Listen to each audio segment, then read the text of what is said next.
I'm alive. I shouldn't be. He should not be alive. This is unfucking believable. From the heart of trucker America, my boy Reed Coverdale, host of The Naturalist Capitalist. This is what government does. It sucks. If you think you're going to win people over by stating commonplaces, you're just selling the other part. It is about dictating every transaction that you have for the rest of your life. Mr. Potato Head. Coverdale is the guy to be president of the United States. You intimidated me with your perfect 74 stat. That was the beginning of my problems. He died doing what he loved, chasing a minor. But I'll put a 50 cal attached to my Suburban. Libertarians need to get out of New York. The gulag is going to be in your house. This guy's a fucking murderer. He deserves to be in a Gotta get him out of that truck at night and get him into the White House.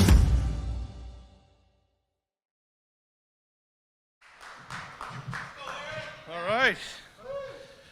How we doing, Porc Fest? How's everyone feeling today? It's a little cold today. It's not that bad. It's New Hampshire. Get over it, pussies. We're fine. Boy, Scott Horton, what a tough act to follow. How about Scott Horton, everyone? Give him another round of applause.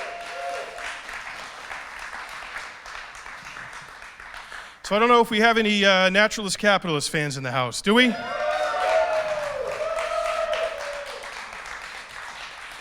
And then, so if you watch Naturalist Capitalists, you must also watch The Four Horsemen. We got Four Horsemen fans in here. We got this great shirt. Reed's selling them. Make sure you buy one, because that's how I'm getting home. So seriously, buy one. I don't know how we're doing this. That's what's happening, Reed, right? I'm going to use that for gas money. I don't have to do that other thing. Okay. But if you watch The Four Horsemen, you know that my role on it is a little bit of comedy and to inject a little bit of light and humor into the darkness of the world that us liberty-minded folk tend to focus on. So I brought a couple of my friends to help introduce Reed. For starters, I had to bring my good friend, the 45th President of the United States, insurrectionist, fat orange Cheeto trust fund baby, Donald Trump. How we doing, guys? How we doing, Porc Fest? Are we doing well? Okay. Excuse me. So Scott Horton wrote the book Enough Already? Well, very low energy, okay? Because I wrote the book, The Art of the Deal, Scott. I got you beat there, okay?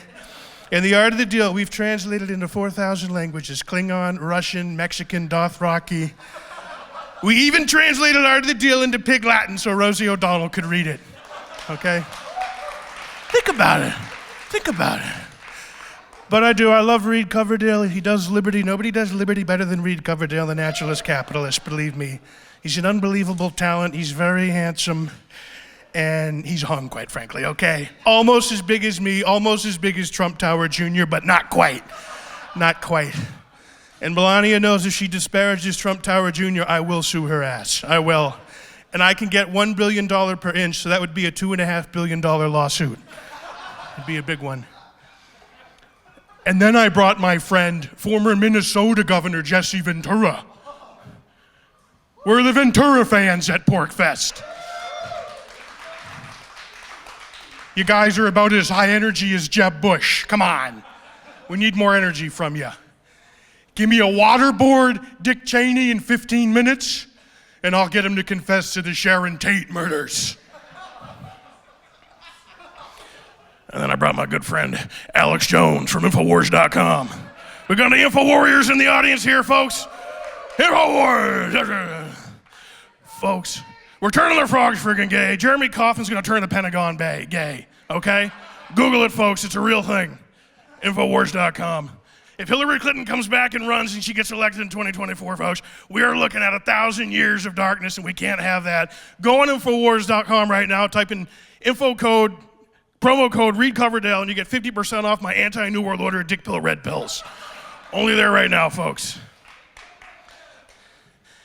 And then we brought my little friend, Senator Lindsey Graham from the great state of South Carolina. I know Scott Horton was talking about Yemen. I got kind of excited over there, Scott. Ain't nothing makes me more excited than war. Killing people, killing brown people. Lindsay's good at appropriating money to kill brown people. And I will make this promise, Porc Fest. I will personally go over on the Arabian Gulf. I will go on that aircraft carrier. and I will rub lotion on all them boys on that aircraft carrier. I promise. All right, enough of that. So, Reed's awesome. I've been doing the Four Horsemen with Reed for over a year now with another bass individual by the name of Ryan Dawson. We got Ryan Dawson fans in the house. And what a treat it is to once a month get on there and bring on someone else who has an interesting viewpoint and a perspective. And Liberty brings a lot of people together in this journey so far. Reed and I have hung out with Roger Waters from Pink Floyd. We went to a conference where he was speaking about Israel and standing for the Palestinian people and speaking out against that. And then a couple of weeks ago, we went to Houston and hung out with Ron Paul. Ron Paul is up there talking about freedom and liberty and gold and Bitcoin, woo, and the young people like Reed Coverdale. So thank you very much, everybody. It's my honor and my privilege to introduce to you my friend, the host of The Naturalist Capitalist, Mr. Reed Coverdale.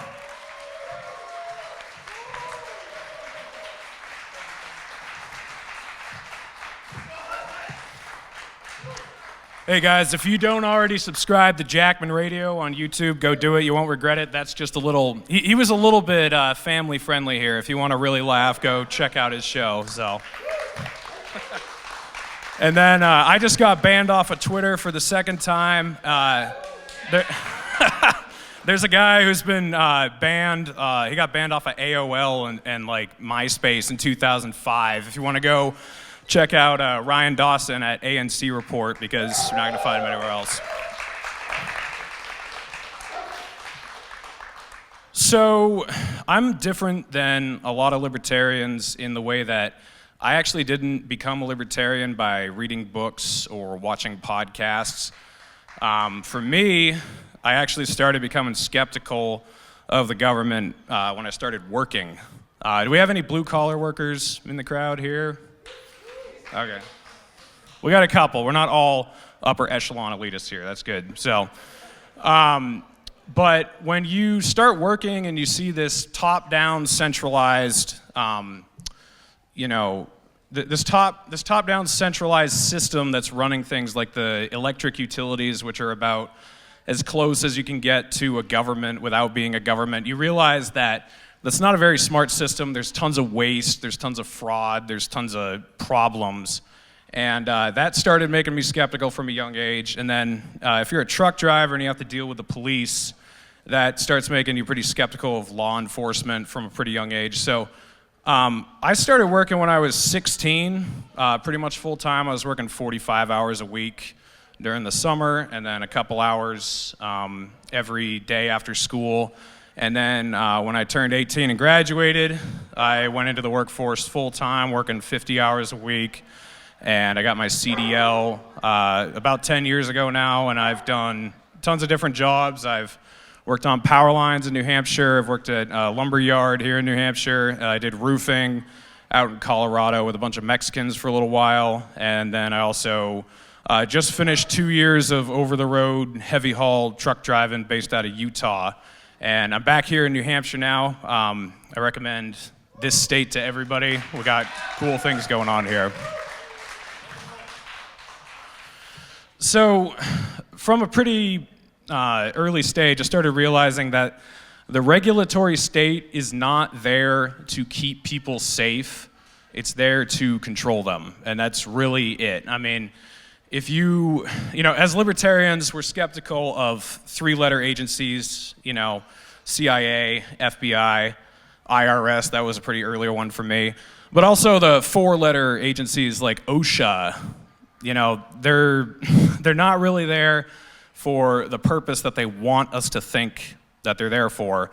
And anyone who tries to work on a job where OSHA shows up and is regulating things and is keeping a close eye on you, and you actually have to follow the rules that you pretend you follow all the time when you're not being supervised, you know exactly what I'm talking about. But the state is not there to protect you. It is there to crush workers, kill competition, destroy the environment, and prop up big business. And I think a lot of us have seen that, to extremities in the last couple of years with lockdowns with seeing the big corporations get boosted up while the little guys get crushed. But this goes back a long way. The higher the regulations get, the more the small businesses die because they can't keep up with it. And then the big corporations that can handle, raising their minimum wage or, converting all their trucks to run on DEF or, getting new trucks or whatever. All these big businesses can survive these changes where small businesses have to be eaten up by larger corporations or just die. So the state really destroys three major things. The first one is your intelligence. So the apparent goal here is to bring people who are absolute morons to somewhat of a status quo level where we could all function. But instead of doing that, they turn everybody into morons. So I don't know, is anyone here familiar with the handicapper general story? If you were in my dad's class, you'd know it. But this is a story, it's a dystopian future where anyone's uniqueness, whether it's a beauty that they have or a special ability to sing or if they're athletic or whatever, they're just handicapped to bring everyone down to the same level. So if you're an intelligent person, you had to wear these headphones that scramble your thoughts, that bring you down to the same level as everybody else. That is really what OSHA and the regulatory state do to people who are intelligent. They just make you into an idiot because you're not allowed to think for yourself anymore. You have to follow this certain checkbox of rules. So I have some personal experience with this. I forget what year it was. It was like 6 or 7 years ago. I was working inside a substation, and we had to pick up this shipping container. And it's a 20-foot long, 8-foot wide, 8-foot tall shipping container. And so there was a crane picking it up, and I climbed up on the roof to hook the chains up to pick it up. And this guy came screaming across the yard at me that I couldn't be up on top of that shipping container without a harness. And I was like, well, where am I supposed to attach this harness to? So the harnesses we had, you'd have a harness that goes around your upper body, and then there's a lanyard coming off the top of your back that's 5 feet long. And this is an 8-foot tall shipping container. So if I fall off the shipping container, I'm still gonna hit the ground. It's just gonna stop me from rolling a little bit or something. And so I told him there's nowhere, the only places I can hook into this thing are on the corners because there are holes where I can clip the lanyard on. And he said, well, you got to figure something out. So the compromise we arrived at was I was allowed to use a step ladder without a harness. So now I'm still at the same height, but instead of standing on a 20-foot long, 8-foot wide platform, I'm now on top of a rickety step ladder, hooking these chains up to this crane to pick up this shipping container. But I'm following the rules. That's all that matters. That's all they care about. It takes the critical thought of what you're doing out of your task. My dad's an English teacher, and especially when I was in his class, 10, 11 years ago, the school was really pushing all these new rubrics for grading papers. So instead of focusing on writing and focusing on telling a story and focusing on interesting your readers, you just have to make sure that you've got all these checked off, this checked off itinerary inside your paper you're writing. So you have an introductory sentence, 3 supporting sentences, and a conclusion sentence, and that is a paragraph. Instead of in that paragraph trying to educate the reader or give them something interesting that they didn't know. And that's what they've done with work. Instead of trying to accomplish something or trying to be safer or trying to do something in an efficient way, they have just created this system where you have a checkbox, and as long as you're checking off that list, you're good. You don't have to worry about anything else. My uncle out in Colorado, who used to own a roofing company, and they were going to replace this roof that was 500 feet wide, and it was outside of a coal mine or something. I forget where it was, but they ended up turning down the job because they were going to have harnesses on in the middle of the roof when it's 500 feet wide. and they were going to have all these taglines running all these harnesses over all over the place, and they turned it down because it's just ridiculous. You can't even do your job anymore. Last I knew, OSHA regulations, you needed to wear a harness when you're 4 feet off the ground. So what we've done is whenever some moron fucks something up, we decide that we need to make a law so this can't happen again, instead of just accepting, okay, you know what, that guy's a fucking moron, and he shouldn't have done that.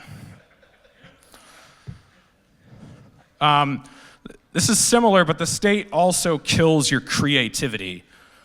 So it's not just your intelligence, but trying to find a creative way to get something done faster or to do it more efficiently, save money, save fuel, whatever it is, they completely destroy that. So a great example of this is in the trucking industry, which I've been part of. They have recently created this system where you need electronic logs to record all the time you're working, all the time you're driving. You used to do it on paper logs, and the law actually hasn't changed since like the 60s as far as what the hours of service were. But when you just have a paper log, you're allowed to drive 11 hours a day, you're allowed to work 3 hours additional to that 11 hours a day, and then you need to take 10 hours off. So if you're coming up on 10 hours and 40 minutes, and it's like 22 minutes to your next stop, if you have a paper log, you can just use a margin of error and say, okay, well, I'll just go 2 minutes over, and it won't matter. I'll just mark it down on my paper log. I made it in time. Now, that's impossible. If you're 1 second over, it shows up as a violation on your electronic log. So now, if you're 52 minutes away from the next place that you can safely stop, and your clock is going to run out in 48 minutes, you're either encouraged to speed and go as fast as you can, break the law, not take any cautious, not be cautious at all, and just go for it and go as fast as you can and get there before your clock runs out. Or you have to stop and waste 48 minutes that you could have spent driving. So then you're running behind schedule, or you're just cutting corners trying to get things done on time. It's very typical that these types of things happen as a result of these types of rules. So here's an example where you have a law that sort of makes sense at face value. If you're hauling overweight loads in Wyoming, you can't haul more than 1 unit. So if you're grossing over 80,000 pounds, you can only be hauling 1 piece of equipment. So if I weigh 100,000 pounds, I can just have 1 crusher on there. I can't try to squeeze an excavator on with the crusher. It's basically what the rule is supposed to mean, which I guess, whatever, makes a little bit of sense. And then if you are hauling 1 unit, it has to all be in working order. So in other words, you can't haul an excavator with 2 buckets because only 1 bucket can actually be attached, and you can't have another bucket sitting on top of it. Or you can't haul a loader with the forks and the bucket sitting on top of the forks. It's got to all be connected, ready to go. Whatever, makes a little bit of sense, I guess. So I was hauling a 70,000-pound crusher from Denver, Colorado, back to Salt Lake City. And I get to the scale coming into Wyoming. They pull me over. I stop, and they start crawling all over the machine, looking in every nook and cranny, looking for anything they can find. And they say, "Oh, sorry, we can't let you go through here." And I said, "Why is that?" And they said, "Well, you have a toolbox on this crusher, and it's got a couple wrenches on it, wrenches inside of it, and that is not considered in working order, so we're calling this a second unit." So I had these wrenches that were this long. Each of them probably weighed about 60 pounds or so. And they're calling that, they're treating that like I'm hauling a friggin' excavator along with the crusher. So they told me I could throw them in the dumpster, or I could have someone else come and get them. And I'm 400 miles away from Salt Lake City here. I'm, going up I-25 on the border of Wyoming. So I argued with them for 4 hours, and they would not let me go. And the thing that's hilarious about this is I have chains and binders that I'm not using that are sitting in the belly of the trailer these weigh more than the wrenches. You know, so and also, I was hauling a 70,000 pound crusher, but my trailer was rated for hauling like up to 95,000 pounds. So I could be hauling something way, way heavier, but just because of the way this law is written, they were nailing me on this. So what we did is I just called a towing company down the street, and they came and got the wrenches, and then I drove, they let me out of the weigh station. I drove down an exit, and we met up, and they just threw the wrenches back in the toolbox, and I went back to Salt Lake City.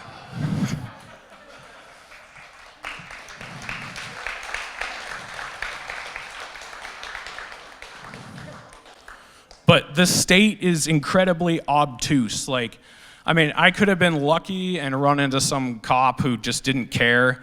And think about it. Any cops that you guys like, it's because they're not doing what they're supposed to do, right? It's because they're not doing their job. They're just like, whatever, just slow down a little bit if you don't mind. Or, okay, I know you're driving with an open beer can, but I'm not gonna take it from you. Those are the cops we like, the ones who aren't doing what they're supposed to do. So a lot of people feel like this type of stuff is the state run amok. But this is a feature of the state, not a bug. The bug is the good cop you like that doesn't, throw you in jail for something stupid because he's not doing what he's supposed to do. And the last thing that the state kills is your soul. I'm an atheist, so, you can take soul to mean whatever you want. If you believe in God or if you don't or whatever that is that gives us our creative drive and our desire to keep going, the state wants to kill that. And, that's become incredibly obvious over the last 2 years with lockdowns and mandates. So just think about how they treated us over the last 2 years. When COVID first hit, the essential worker was completely arbitrary. It was whatever they deemed as, someone who was still worthy of having a job. And if you didn't meet that requirement, sorry, but you can't work. Your business has to be closed, or you have to work from home. You have to figure something else out. And with the decisions that they make about everything else, why would we trust them to decide who is essential and who isn't essential? And then the few people that they deemed essential enough to keep working, they were lauded as heroes, right? Like the truck drivers who were delivering the toilet paper and the sanitizer, and the nurses and the doctors who were helping everyone who was sick. They were absolute heroes. We should exalt them. They're just the best thing in the world. What about a year later? How are those heroes treated? If you won't inject this substance into your body, then you get fired. So, they don't care about you. They want to act like, this is to protect you and make you safe. But then they change the rules 18 different times. Originally you have to wear a mask, originally you don't wear a mask because we need all the essential workers to have them. You don't need one, and then it turns out, actually, no, you do need one. It's incredibly dangerous not to go outside and talk to people if you don't have a mask. And then, they change it 3 or 4 times, and then the vaccine, you have to get it because you won't spread COVID if you have the vaccine, and then actually you can still spread it, but you won't die from it. Actually, no, you still can die from it if you have it, but, it just kept changing and changing and changing. And it just became incredibly obvious to anyone who's paying attention that they don't know what they're talking about and they don't give a shit about you. You are completely expendable. So my point is, we've seen this, magnified over the last 2 years. People who might have not paid attention to this before suddenly had to, but this is something that has been going on for a very long time. And it's been in pretty much every industry, and it's always been about control. It's never been about making things safer or, protecting the environment. I love that one, protecting the environment. So I've done the 4,000 footers in New Hampshire. I've been to almost every national park around the country, done tons of hiking and nature. I absolutely love the outdoors. I'm an avid outdoorsman. So of course I care about the environment.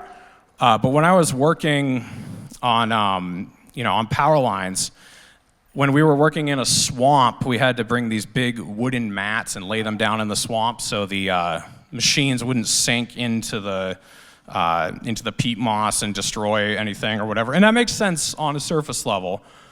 But then you start expanding the definition of a swamp to anywhere within a square mile that you see a cattail or something. So then you're bringing all these wooden mats in that you don't need, laying them out for miles, burning all the diesel in the trucks to bring them back and forth. And, you know, there were some times where all we had to do was drive across a little stream and go put a pole in and then, you know, switch the wires over to it and yank the old pole out and come back out. But instead, we've got to bring, you know, 400 mats to build a bridge, and you end up killing way more than if you just went in and out and, you know, had a minimalist approach to your job. And that's just what the government has done all the way through. Like every single thing that you care about, whether it's, you know, not dying from COVID or, you know, being safe when you go to work or having companies respect the environment, the government has had the absolute opposite effect in all those things.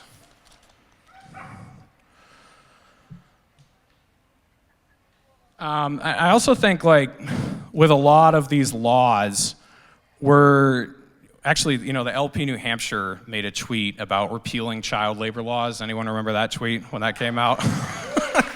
And it got a lot of backlash, but, you know, people think that if we repealed child labor laws that you'd have 6-year-olds working in coal mines again, where it's just ridiculous. I mean, the point we've gotten to culturally would not allow for that.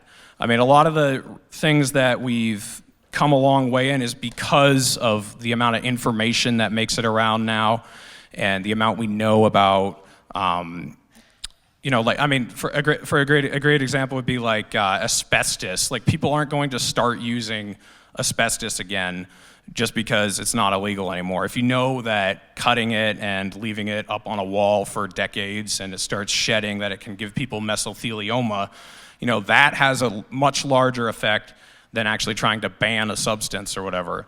And the same thing goes with safety laws. Like, do you think people are going to stop using rubber gloves on power lines if, you know, we start rolling regulations back? You think they're just going to go up and start getting electrocuted and wonder why that's happening? It's probably not the case. You know, I think a great litmus test for a safety rule is, would you still follow that rule if it weren't mandatory? Because I guarantee you, everyone would be wearing rubber gloves when they go to work on power lines. You know, but a lot of these extra rules that we've added don't do anything to make us safer, and they actually take your mind off the ball. So, anyone here familiar with Mike Rowe from the Dirty Jobs show? Have you guys heard his safety third bit before? You ever heard him talk about that? So, he says, he makes the case that we emphasize safety so much that we stop being safe because we're not worried about the dangers of whatever it is we're working on. It was what I was saying earlier about just worrying about checking off a checklist instead of actually thinking about, you know, the electricity pulsing through the line or the 80,000-pound load that you've got going down the road at 70 miles per hour. Instead of thinking about that, you're just thinking about, okay, am I going to get to my truck stop before my log runs out? And, you know, is my, you know, do I have my reflective triangles with me and blah, blah, blah, blah, blah, thinking about all that stuff instead of thinking about the task at hand and what you're doing. And what he says is we should be saying safety third instead of safety first, because, you know, when you have to think about the job, you just are safer. He gives the example, he was working on a crab fishing boat out in the Bering Strait off the coast of Alaska, and it was just incredibly dangerous, huge waves everywhere, the boat's rocking back and forth, you know, traps are falling off the side or whatever. And he goes and tells the captain, like, hey, man, this is crazy. Why are there no regulations? And the captain tells him, my job is to get you home rich. If you want to get home alive, that's on you. And so then he goes back out there and he's working and he's making sure he's grabbing onto everything. He's looking and checking his surroundings, making sure nothing's going to fall on top of him. Because safety then becomes your responsibility instead of the administrative state's responsibility and everyone else's responsibility.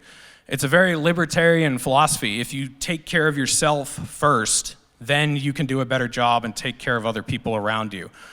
But if we're just relying on the government, OSHA, all these regulations to keep us safe, it's not going to work.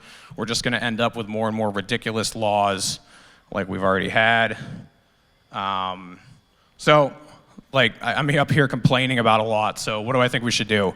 I do think the answer is pretty simple. It's probably not going to surprise you guys. I think we should just start rolling stuff back. It's gotten ridiculous. Every time somebody makes a mistake, we don't need to add a new law. Maybe we just need to admit that that guy was a dumbass and did something stupid. And we saw this come to its logical conclusion with COVID lockdowns. The idea of if it saves one life. That is the same basic mentality that OSHA has about the workplace. If it saves one life, we'll make it illegal for people to not wear a harness when they're 4 feet in the air. And so it's the same as making every healthy 20-year-old dude wear a mask as it is making everyone wear a harness 4 feet high in the air. It's the same mentality, it's the same problem, and you end up with the same amount of stupidity and the same amount of waste and the same amount of, just the same amount of ridiculousness. So that's basically my case. That's all I got. Anyone got questions?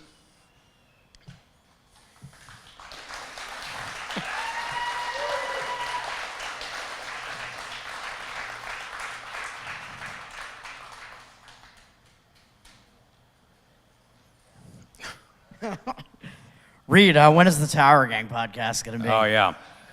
When is it again? Tomorrow night at 9? 9 p.m. Well, yeah.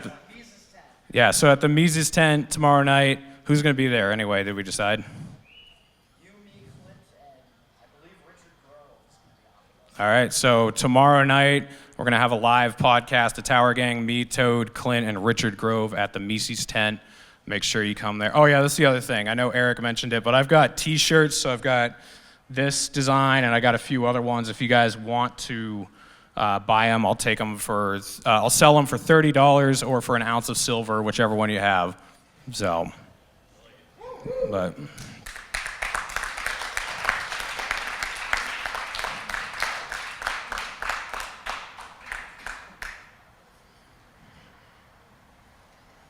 Richard Grove's awesome, by the way. Everybody should turn out for that. I just wanted to say, I appreciate what you do, man.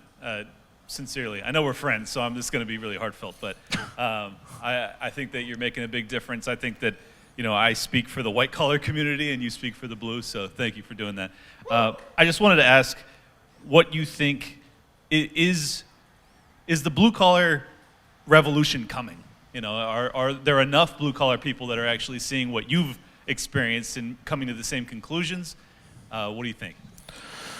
Yeah, so the difference, I'm going to insult you here a little bit, Clint. The difference between the blue-collar community and the white-collar community is the blue-collar community are the people on the ground who have to deal with reality. So it's the ideas versus the application.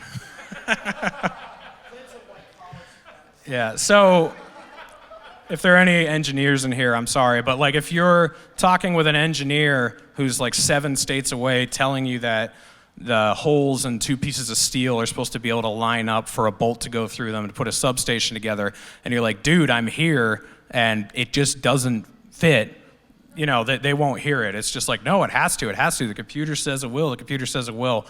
And, with the lockdowns and everything, that was very theoretical. If we lock down, this will work, it'll save this many lives. If everybody gets vaccinated, it will stop this from happening. When the reality was very different. The lockdowns, lots of studies have shown that they actually could have caused more deaths in the end. And the economic intrusions that we had with quantitative easing, bailing out big businesses, shutting down entire sections of the economy, that certainly didn't help. They told us we weren't going to have inflation, or that it would be transitory if it did happen, or that it wouldn't be serious. They were just wrong about literally everything, and everyone who's seeing the reality is starting to understand that. And a lot of people have seen that on a smaller scale. It hasn't been the entire country turning into a fascist, dictatorship, but they've seen it, in their job at work. They've been aggravated with new laws that get passed that make it harder for them to do their jobs. So I think it is coming, and that's why I'm trying to be a voice for it, because I feel like, there's a lot of anger that's going to be coming down the pipe, and it's important to harness that anger and aim it at the right targets, because just anger in itself or just looking for vengeance in itself isn't going to get us anywhere. We need people who are mad at the right people who have destroyed our lives and, just done this forever. So. I think it's coming. Yeah, I have a question about the motivations behind these regulations. What do you think about the idea of big businesses using regulations not to make society safer, but to crush their smaller upstarts? Yeah, there used to be tons of power line contractors in this state, and now there's only a few. It's mostly utilities now, and a lot of that has been through excessive regulations. In the trucking industry, there are barely any owner-operators left. Everyone has to go work for a company now. And a lot of that is due to taxes and insurance and increased regulations.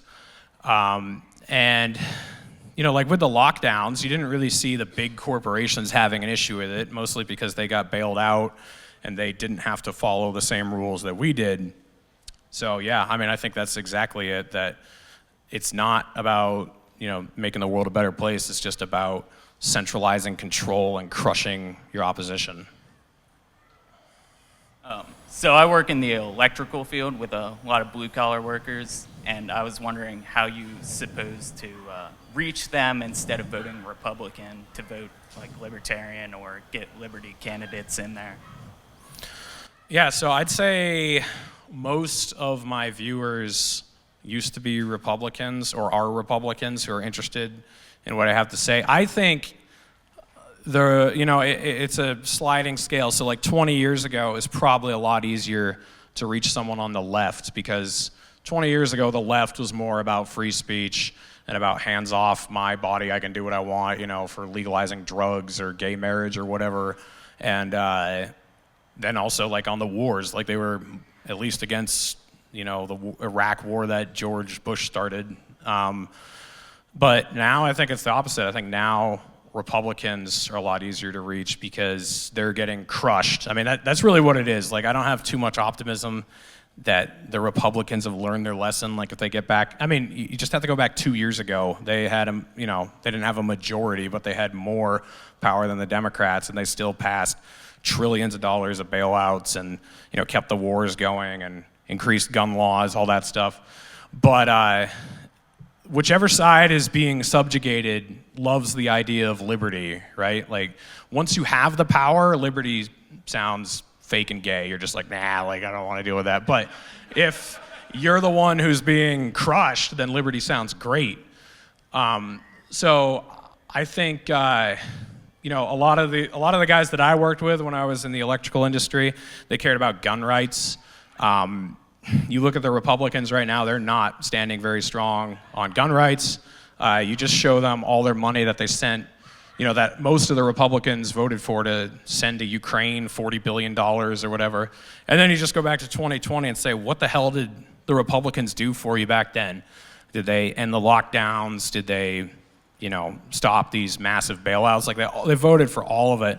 So I think it's important to just be blatantly honest with people. I got friends in the audience here that I was blatantly honest with about Trump, and I didn't make any of those individuals feel like idiots themselves, because I don't think they were. Just talked to them like they were real people and just told them that these guys don't care about you and they'll sell you out at every turn. And that's what I find to be the most effective way to talk to those people.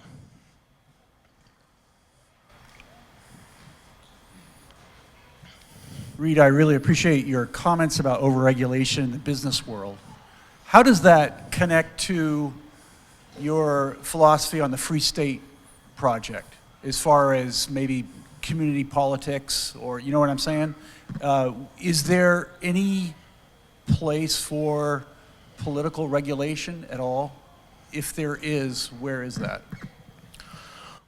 So I'm mostly about getting rid of dumb laws. If there's a law that makes sense, it's not as big of a deal. Like, I mean, I know we're kind of libertarians or anarchist leaning, but I think we'd all admit that a law that makes sense isn't as bad as a law that doesn't make sense. So like murder being illegal isn't a huge problem we need to deal with right now. That's not a law I'm super big on repealing. So if there's like a rule against dumping toxic sludge into a river or something like that, like I'm not gung-ho to get rid of that regulation. I think the problem with that type of thing is that the definition of a river gets expanded so much, and I think this is not a bug of the state, but a feature. Like that's what it's kind of, that's what the state is designed to do. It's designed to just increase its power no matter what you do. I think the best thing we can do is give people the agency to sue companies that damage their property. Like right now, the EPA actually protects large corporations. Like the BP oil spill that happened in the Gulf, they capped the damages that people could sue for against BP, and BP is still a company today because of that. They should have gotten, put out of business over that, but they weren't. So I think, really returning to property rights and giving people, complete ownership over everything they have, and if people destroy it, giving them recourse to, get back what is rightfully theirs is the way to go. But as far as the Free State Project goes, I don't know if anyone in the crowd remembers the specifics, but I remember DeSantis a few months ago, he was threatening to kick OSHA out of Florida over something. I don't remember what it was. It was something related to the vaccines or something. I forget exactly what it was. But if you can do that, like we should do that here in New Hampshire, in my opinion. I think we should try to kick OSHA out of the Free State. So.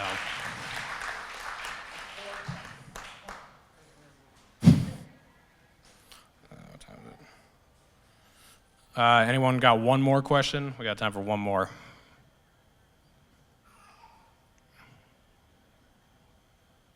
It's all good. Thanks, guys. It's really...